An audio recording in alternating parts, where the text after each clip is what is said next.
Немен бірдеңе оңғыл жатырмыз жаңа жерде? Бірдеңе оңғыл жатыр. Allah Yallah.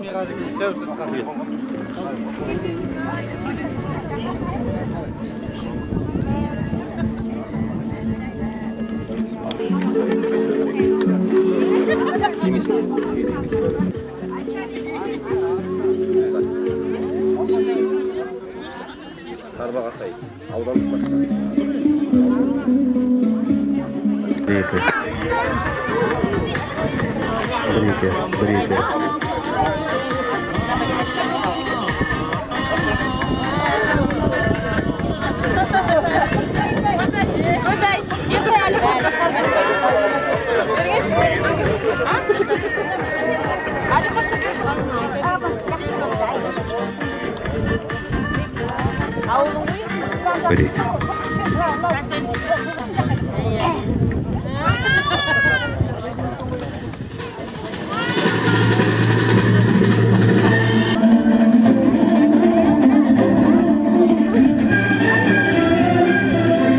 Тарбағатай құт мекен киелі жер, тарихтың шанағы мен тиегіндей шежірең жылдарменен өлшенбейді.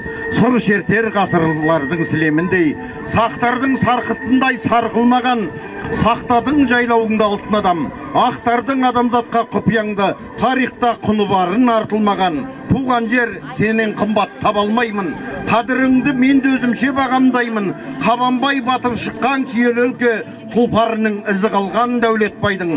Тарбағатай кең өлкем шарықтаған, толастамай көгіңде қалықтаран. Тарбағатай мекені қайсарлардың, Тарбағатай мекенім алып далам. Ассалаумағалейкум қадірменді ауыл жұртшылығы, армысыздар ардақты ағайын.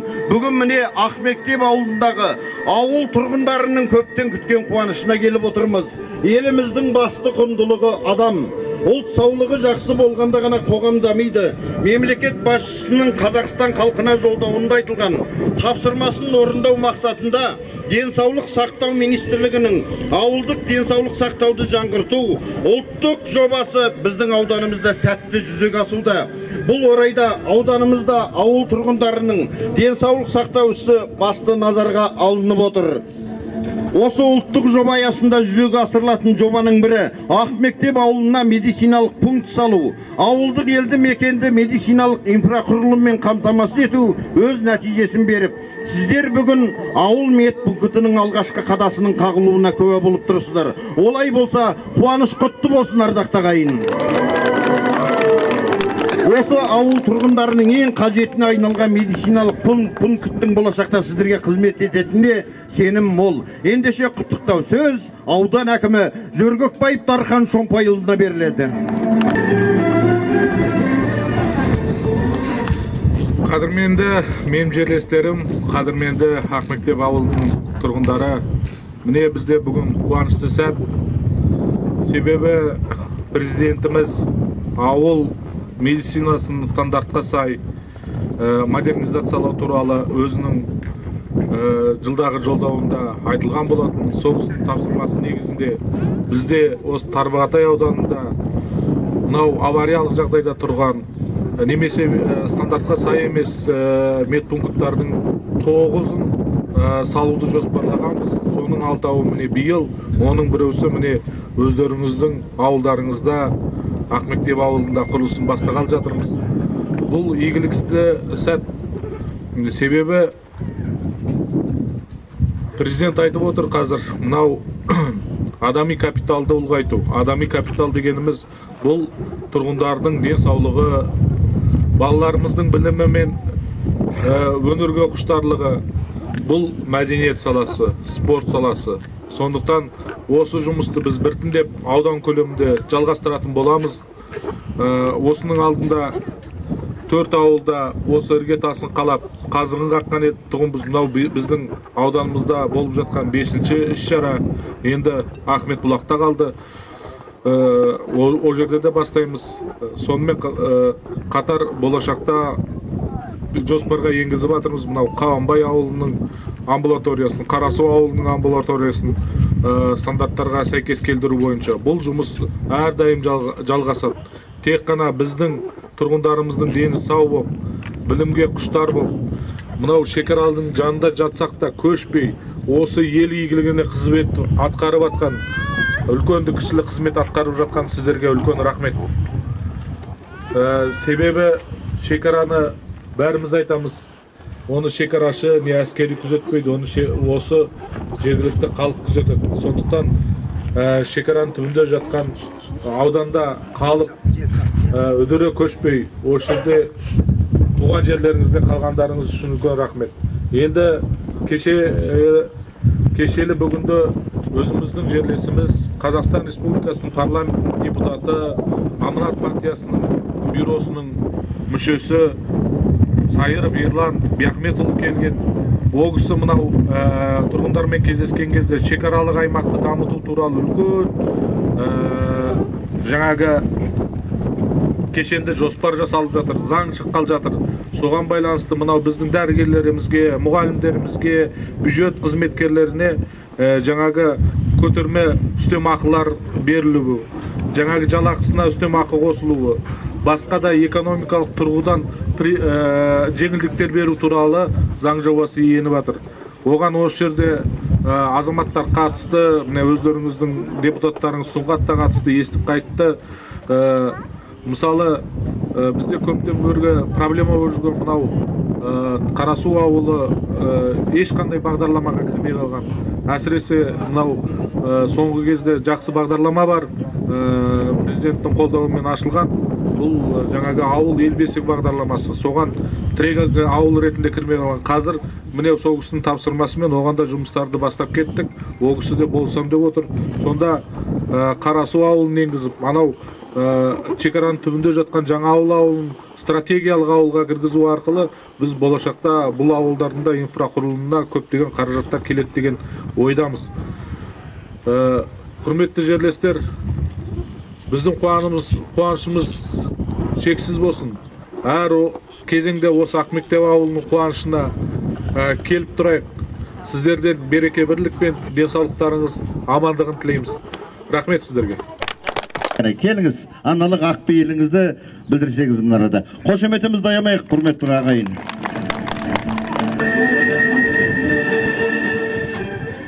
Ал құрметті қалқам, мына өзіміздің Ақмектеп ауылымызға бүңкіт салғанына қуанып жатырмыз. Құдайға тәуба, бала-шағамыз бар. Келіп қаралсақ та, өзімізді ауырықпасақ, мәне деген доғдырымыз бар. Құдайға тәуба, жүгіріп барсақ, укалы мен сестамасын ала жүгіреді. Дендерің сау болсын деп жүгіреді. Құдайға тәуба. Енді барлығымыз қуанып жатырмыз. Аллаға ризамыз. Дендерің сау болсын. Енді әрқашанда ауырмаңдар. Бар жақсылықты мен сендерге тілеймін. Менің де бала-шағаларым бәрі аман, бәрі үйлі барамды. Құдайға тәуба.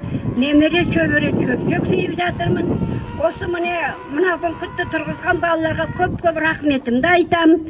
Дендерің сау болсын қарғаттарым, аман болыңдар, ауырмаңдар. Ешқашанда осы бүңкітті тұрғызып, мәнеймен күлбашынеке осыда чалқып отырсын. Біз келіп ұқалымызды алып, бала-шағамызды алып келейік. Көп рахмет, мәнейға мың рахмет жасайым. Ауырсақты түнде келеді, күнде келеді. Айту, рахмет мәнейға. Bir жағы өзім құлағıyım, бірақ мәнейде басып кетем енді. Тәуба, мұны отырған әкімдерге де мың рахметімді айтам. Келіп надарды ашып жатқанына Аллаға тәуба, Аллаға ризамыз. Елерге тыштық болсын, заманымыз әйбәт болсын. Бұрынғы біздің замандай заман жоқ қазір. Бәрі қымбаттау, қиындау енді. Біздің тұсымызда балаларымыз өңі бүттін палзыңқыда кейген жоқ болатын. Мен шындығымды айтайын әке. Қазір бәрі бар, Құдайға тәуба. Алла тағала сол балалардың жас құмыры ұзақ болсын, дендері сау болсын. Құдайға шүкір, менің жасымды сендерге берсін. Әмин, айтқаныңыз келсін, көп. Ал енді құрметті қалайық, ауыл тұрғындары, бүгін міне біз үшін тағы да өте бір қуанышты, жақсы күн. Енді осы бүгін міне жаңа президентіміздің айтқан жолдауы жаңағы ауылға қатты көңіл бөлуі, ауылға қарай бет алыстарының барлығын күнделікті теледидардан естіп көріп жатырмыз. Енді халық айтады ғой, жаңа ауылдан адам көшсе, ауыл адамнан көшпейді деп. Бәрібір қайда жүрсек те әркім өзінің ауылын сағынады. Сондықтан да бүгінгі міне медпунктіміздің жаңағы іргетасы қаланғалы жатыр. Ашылуына келген азаматтар, жан-жақтан барлықтарыңызға көп рахмет. Енді осы медпунктымыздың іргетасы мықты қаланса екен деп тілейміз. Енді неше жылдан бері осы медпункт болды ғой, бірақ дегенмен де іші жайсыздау болды. Сонда да осы жаңа апа айтпақшы білікті маманымыз мәнайымыздың арқасында іші сырты жарқырап гүлге толып, келген істердің барлығы осы жақсы деп мақтап кетіп жатады. Енді осы мәнай енді жұмысыңа жеміс тілейміз қарғам. Енді әрдайым осы ұзақта жүрсек те, осы балаларымыз ауырса да, өзіміз ауырса да, сол қаланың рентгеніне де сенбей Мәнайден сұраймыз, ай Мәнай не болып қалды, не істейміз, қандай не ішсем болады деп. Барлығына енді сыйлы Мәнай түгел куә, енді арғарда жұмысы жемісті болсын, осы қаланған іргетасы берік боп, арғарай тағда жақсы жұмыстарымен өзі біз сықылды зейнетке шықсын. Жалпы енді осындай нысандар салына берсін деп ойлаймын. Ауыл жастары жаңағы ешқайда кетпейді. Осындай нысандар салынып жатса, үлкеніміз біз әжелеріміз, немерелерімізден біраз жүреміз, бірақ ауылымызды сағынып келіп тұрамыз. Бәр жақсылық болсын енді. Іргетасымыз қаланып, аман есен болып енді медпунктімізге аман есен келіп, Мәнай жалғасы орналассын енді. Баршалықтарыңызға жақсылық тілеймін, ауыл тұрғандары амандық тілеймін.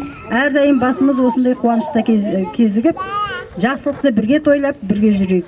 Енді осындай жаңағы іргетасы қаланып жатқан осындай нысандарға біздің азаматтарымыз әсіресе өзіміздің оқушыларымыз көп көңіл бөледі.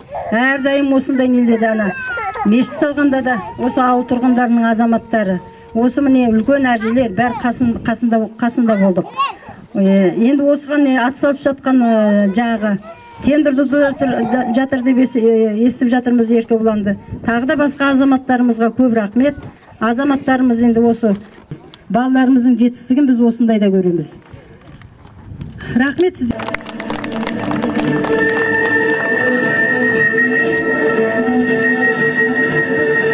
Ал енді армысыздар, ауылдың тұрғындары, өзімнің жерлестерім. Енді бүгін бір құтты шара болып жатқаннан кейін менде отыра алмадым, келіп өзімнің балам ұтып алып жатқаннан кейін тендерді қадасын қағам деп өзіміздің жерлесіміз бауырым келіп жатыр екен ауданнан. Содан кейін енді тілегімді айтайын деп келдім. Құтты болсын деймін бәрімізге де. Енді ауылда отырғаннан кейін әсіресе бұл орталық, жаңа денсаулық орталығы қарттар мен балаға керек қой. Сондықтан енді ауылдың, осы ауданның өзінде 9 жаңа осындай орталық салынып жатыр екен. Оған 6-ауы биылғы жылы жүзеге асады дейді. Бұл енді Дарқан бауырым, сенің мына келгендегі бір жақсысың деп ойлаймын. Енді келесі қадамың құтты болып жатыр. Жақсылық болсын арғарата да, көбейе берсін осындай нысандар. Енді 25 жыл деген аз уақыт емес. Ауданға қосылғаннан кейін өгей баланың күйін кешіп қалғанымыз рас қой енді. Кішкене кеншілеп қалдық. Енді соның олқылығы ортаймай осылай тола берсе екен деп ойлаймын жыл сайын. Оған енді біздің өзіміздің жерлесіміз, өзіміздің азаматымыз бас болып ауданға келгеннен кейін мұндай көп болатын шығар деймін жақсы шаралар. Соған тілек тілеймін, қадамың құтты болып, әр жерде осындай қадасын қағып, жақсы құрылысты бастап, игі шараларыңды атқара бер. Біз енді апам айтпақшы, мен де сол қызметін көріп қайтам, рахмет ұшып келеді. Осындай жақсылық болсын, енді сендердің де осындай жарқыраған сәулетті үйде отырсаңдар, арғарата барлығы жалғаса берсе екен деймін. Мектеп ауданға танымал, енді денсаулығы дамыса, одан кейін мәдениетке де кезегі келетін шығар деп ойлаймын. Өйткені бұл жерден ұшқан, мәдениетте жүрген, салалыда жүрген адамдар өте көп, бауырларым да көп, қыздар да көп. Енді соның бірі міне Ержан бүгін келіп мынаны ашып жатыр. Жақсылық тілеймін барлықтарыңызға, аман болыңыздар, сәтімен болсын, тілекші болайық, көмекші болайық, барлығымыз келіп азаматтарды қолдап отырсақ, сол айтқан уақытынан да тез бітеді деген ойдамын. Барлықтарыңызға беріледі. Келіңіз.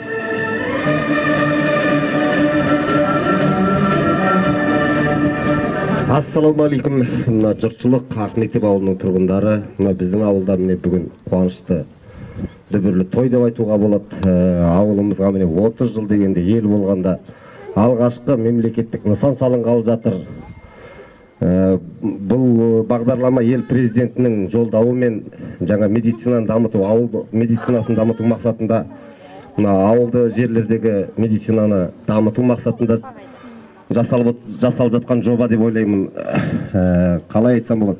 Енді барлық жерде жағдайымыз түзеліп келе жатыр. Жаңа апайымыз айтып кетті ғой. 25 жыл кішкене жетімнің несін арқалағандай болып өттік. Енді міне ауданымыз кеп аз болса да, көп болса да биыл міне 427 миллион қаражат қаралды біздің аудан көлемінде Қарасу ауылдық округына. Оған да Аллаға шүкір деуіміз керек. Жаңа айтып кетті Шонпайұлы. Мына Қарасу жаңағы тірек ауылына кіретін болған жағдайда бұдан да көп қаражаттарға қол жеткіземіз деп ойлаймын. Сонымен қатар мына темірді қызған кезде соқ дейді ғой. Міне бізде бәрі жақсы, мектеп жайнап тұр. Міне медициналық орталық салынып жатыр. Енді осы ауылда міне бүлдіршін балалар жүр. Осы балаларға бір жақсы бір балалар алаңы болса, депутат ретінде осы ауылдың тұрғындарының атынан сұраймын. Көпшілік адамдардың өтініштері бұл. Осы менің айтайын деген бар. Рахмет сіздерге.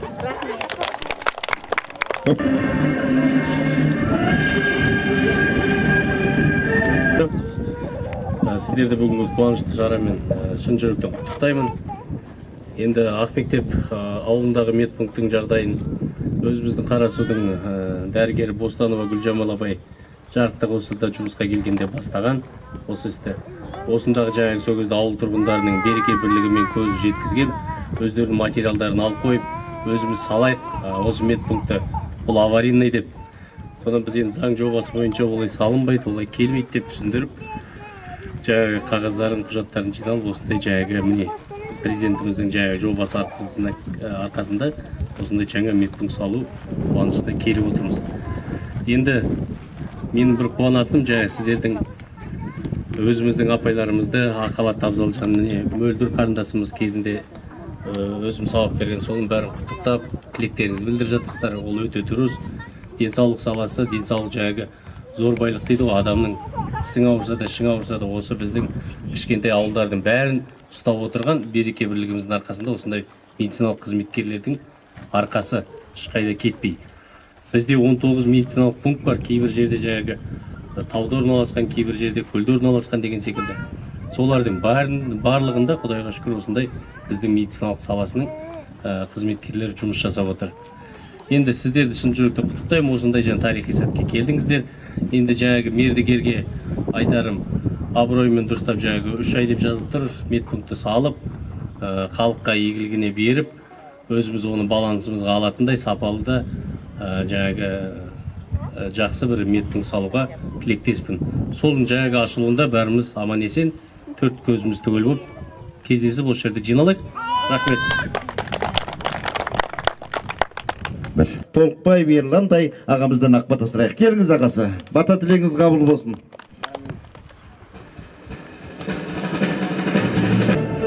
Біздің ауылымызда үлкен қуаныш. Мынау біздің ауылымыз өзі жыл өткен сайын үлкен бір жақсы бастамаларды көтеріп жүрген елді мекендердің бірі. Мұны өздеріңіз жақсы білесіздер. Мына бүгінгі игі бастама құтты болсын. Осының бәрін ұйымдастырып отырған ауылымыздың азаматы Еркебұлан бауырымызға көп-көп рахмет. Енді осы игі бастама бұдан былай да жалғасын таба береді деген сенімдеміз. Келешекте тезірек бітіп, күзде жаңа оқу жылында жаңа емханамыздың есігі ашылып, халыққа қызмет көрсетеді деген сенімдеміз. Енді осы Еркебұлан бауырыма арнап батамды берейін. Әмин. Бата дарып бақ қонсын, жасың жүзге толсын. Қанатты да сұңқар бол, тұяқты да тұлпар бол. Жолыңа гүл бітсін, өміріңе нұр бітсін. Дұшпаныңа киелі бол, халқыңа иелі бол. Туысқандарыңның мықтысы бол. Еңбегіңді халық бағалаған, мәртебесі биік кісі бол. Алла.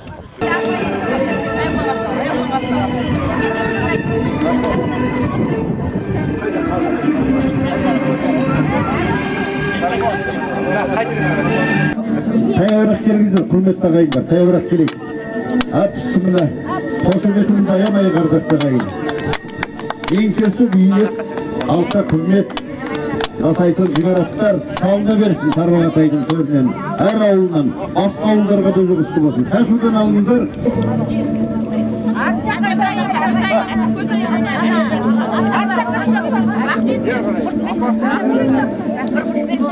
Бақытбек керек.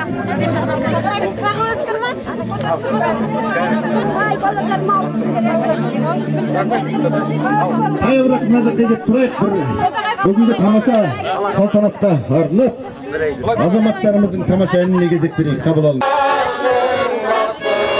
Жаңбыр сеуіп өткенде